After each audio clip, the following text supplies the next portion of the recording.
Hello mga kulets! Welcome back sa aking channel! So, kumusta kayo dyan lahat? So, for today's video, anong gagawin natin? Siyempre, gagawa tayo ng tchanan! Dishwashing liquid na pwede nating ibenta. Yan. Tatanungin nyo kung saan ko nabili to. Diba? Kompleto yan. Isang set yan. Bango may kalamansi. Nabili ko to sa Shopee ng 102 pesos. Kasi meron akong ako tawag dito. Platinum member ako ng Shopee. So marami akong free shipping, tapos meron akong mga Shopee coins. Kaya nabili ko siya ng 102 pesos. Complete set na yan for for 8.5 liters na yield. Yan. So, meaning, mga 8 tig-1 litrong bote, plastic ng bote ito. Binili ko rin to sa Shopee ng 8 pesos ang isa, 1 litro to. So, 8 ganito at saka isang 500 grams. Yun, 8.5 liters. Na pwede nating ibenta yan. Pwede yan.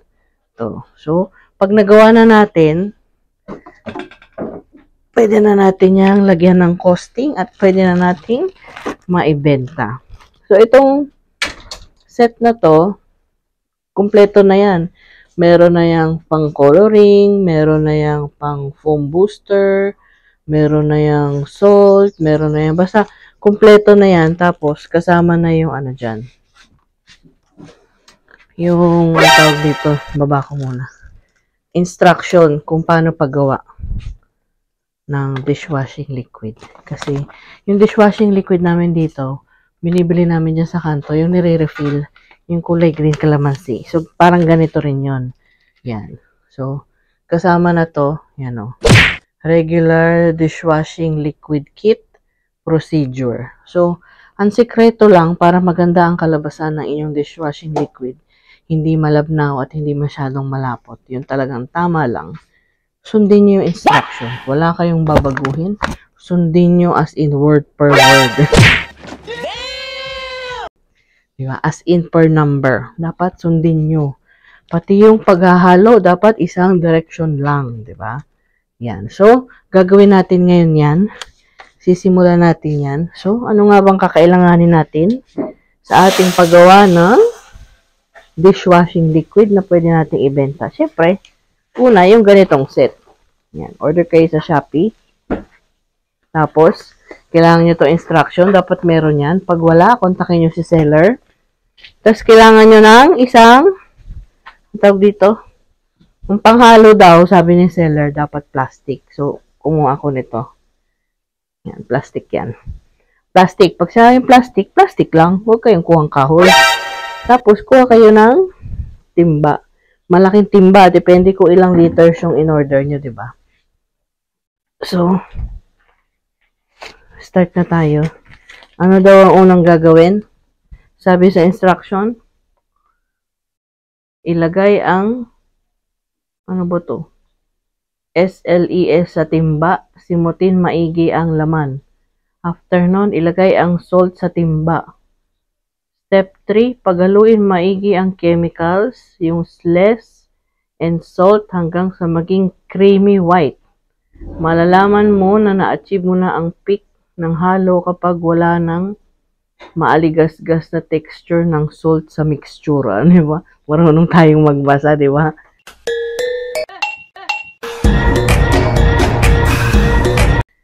Yan. Paunti-unting ilagay ang 7.5 liters na tubig. Note, isang direksyon lamang ang paghalo. Upang maiwasan ang pag-apaw ng foam. Okay. So, ihalo muna natin yung SLES at saka yung salt.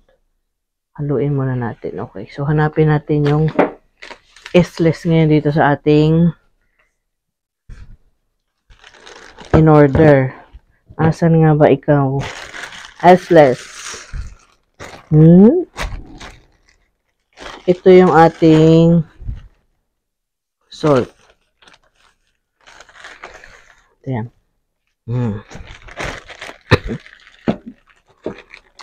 So,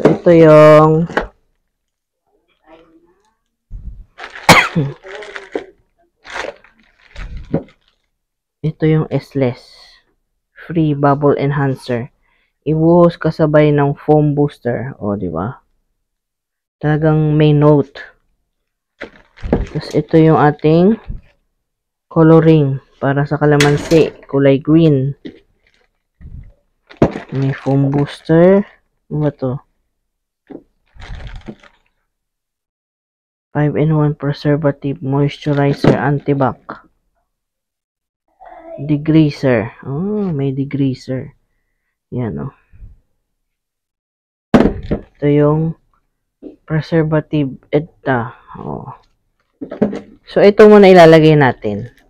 So, dapat simutin natin yan. Ilagay natin dun sa lalagyan bago itong salt. So, start na tayo dun. So, ito yung una nating ilalagay. Parang slimy na liquid form. Yan, simutin daw. Okay? Simutin ng maigi. Dapat wala daw matitira sa plastic. Okay, para siyang glue. Okay. Simutin. Op.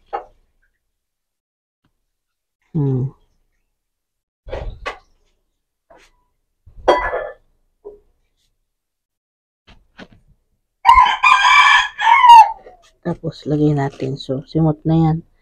Wala na talagang natira. Kung ganyan yung itsura niya. Yan, di ba parang slimy. Parang glue. So, ngayon, ilalagay na natin itong nakatakal nilang salt. Yan. So, ito yung salt. Bango, parang kakaiba yung salt nila. Buhos natin lahat. Yan. Lahat. Simutin nyo. Dat walang matira. Ba yun?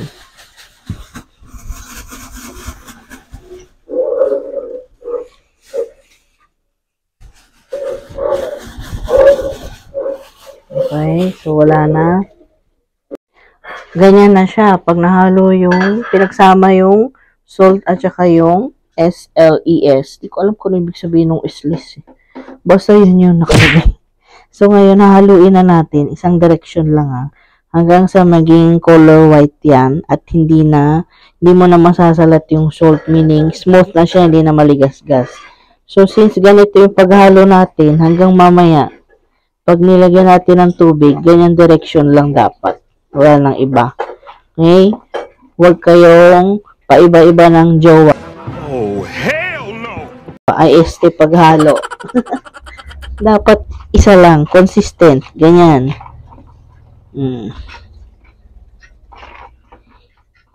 Haluin.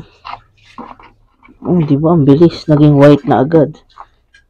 Dapat mawala yung salt. Mekos mo na yan, insan. Mekos mo na yan. Haluin. Tiyagaan lang sa paghalo, Tiyagaan lang talaga sa paghalo. Nakakaano siya. Nakakapagod, nakakangimay. Pero syempre, gusto mong magbenta, 'di ba? Kailangan mong pera, 'di ba? Kailangan pagtiyagaan mo. Ganun talaga 'yan. Kasi small business, ganyan muna talaga pag una. Hindi pwedeng puro ginhawa agad.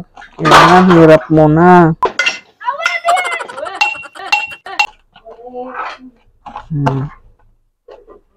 So, paano mo malalaman pagka tama na ang halo?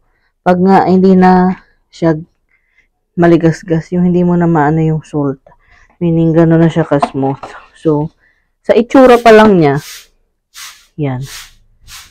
Hindi pa yan, kulang pa. So, pagkatapos yung haluin, ganyan na yan, naging na siya, diba?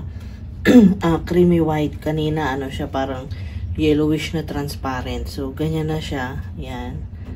Tapos, siguraduhin yung hindi na siya maligasgas. As in, mix na mix siya. Pero nakakapagod siya. Nakakapagod siyang haluin. Kasi dumidikit siya talaga sa ano, sa panghalo mo. So, tiyagaan lang talaga kasi nakakapagod. So, after nyan, ano daw ang susunod sa ating gagawin? Ang sabi ay, paunting ilagay ang 7.5 liters na tubig. Haluin mabuti kada lagay ng tubig para maiwasan ang pamumuo ng mixture. Yan, isang direksyon lang ang paghalo upang maiwasan ang pag-apaw ng foam. Kapag tuluyan nang naibuhos lahat ng tubig, ilagay ang okay. So, paunti-unti ilagay. So, per liter tayo maglalagay ng tubig. Naglagay na ako ng ano, tubig dito sa ating 1 liter. Yan. 1 liter yan. So, 7 ganito at kalahati. So, dahan-dahanin natin. Start muna natin dito. Sama ko kayo. Wait. Yun.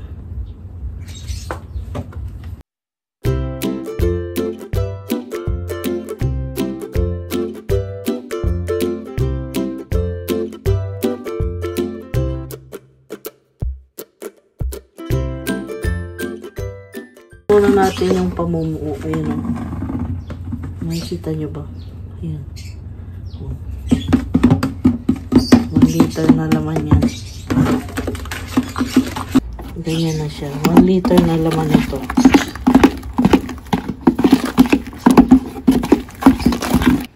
Ay, ito. 4 liters na to.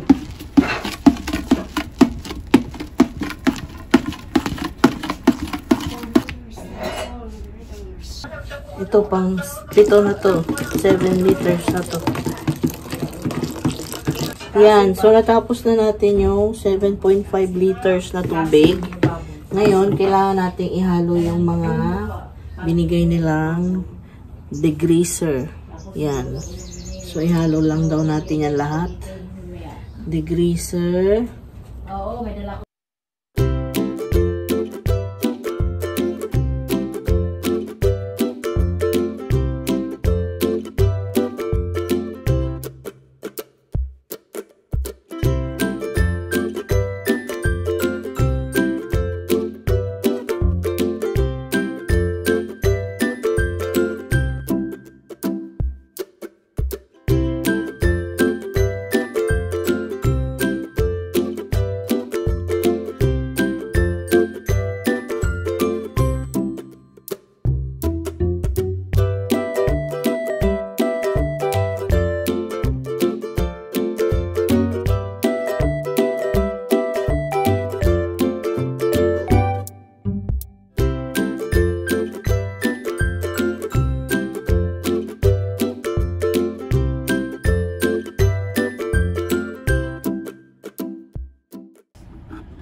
Yan na siya.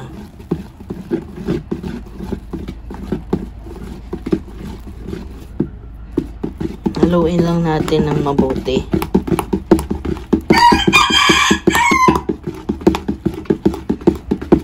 Ganda ng pagka-green, no? Yes. Tagaktakang pawis eh. Doon ka lang talaga matatagalan sa paghalo. Simula doon sa umpisa yung may salt at saka yung SLES ba yun? Basta yun. At saka paghalo dito, yung sa paglagay ng tubig. Yun lang, nakakapagod. Pero, tsagaan lang. Maging okay naman yung result. Mabango siya, promise. Oh, yan na siya. Shadan! Mabango siya. Maano yung ano nila, yung scent nila. Mabango. Kalamansi. Mabango ang kalamansi flavor. Kaya yung lagi namin kinukuha eh. Yan. Tapos, pag nahalo mo na to ng maigi, tatakpan mo na siya. Ako, lalagyan ko siya ng aluminum foil. Tapos, timba. Ay, planggana. Nasakto dito sa bunganga nitong timba na ito. Kasi kailangan 24 hours mo siyang tatakpan at dapat hindi nasingaw para the next day, wala na yung bula niya. Liquid na lang siya talaga, diba? Kasi ngayon, kung makikita nyo, may bula-bula pa yan eh. Diba? So, haluin ko lang itong maigi. Tapos, tatakpan na natin ng aluminum foil. Kung meron takip yung timbangan nyo, go. Meron nun eh. Or pwedeng gamitin nyo ganyan, oh. Oh, drum. Para meron na kayong takip. Ito na siya, oh. Oh. Diba?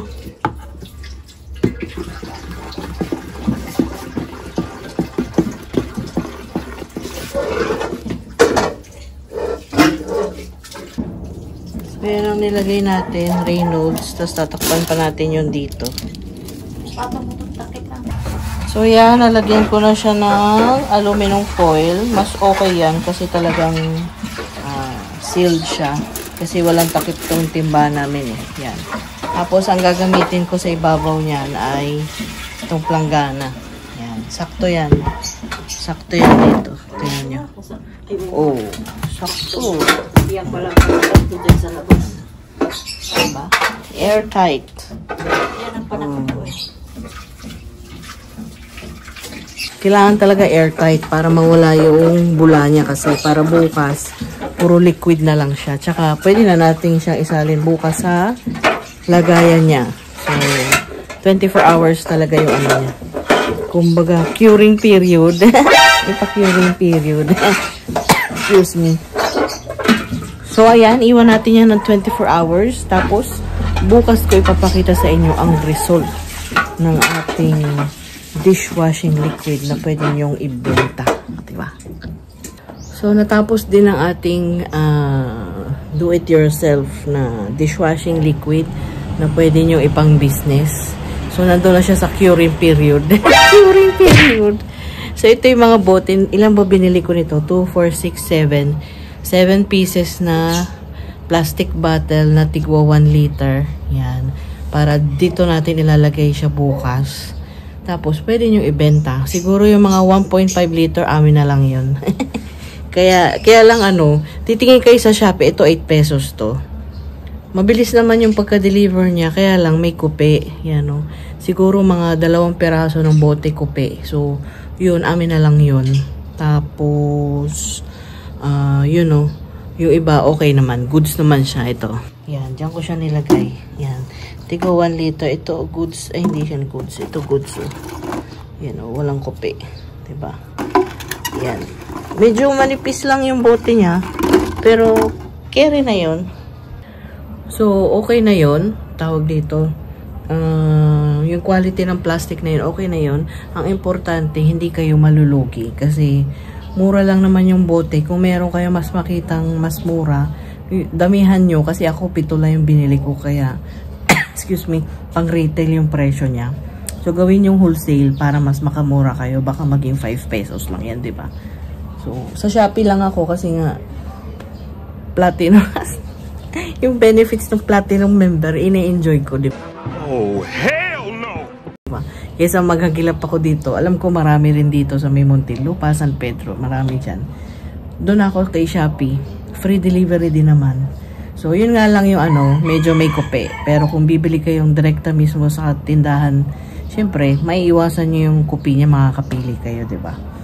So, pwede nyong gawin yan, ibenta nyo. Bukas natin malaman magkano nyo pwede ibenta. Tapos, pwede rin kayo mag-refill. Diba? Kasi, minsan, parang kami, una naming bumibili kami ng may galon, 1 galon. Tapos, after nun, refill na kami ng refill, which is mas mura.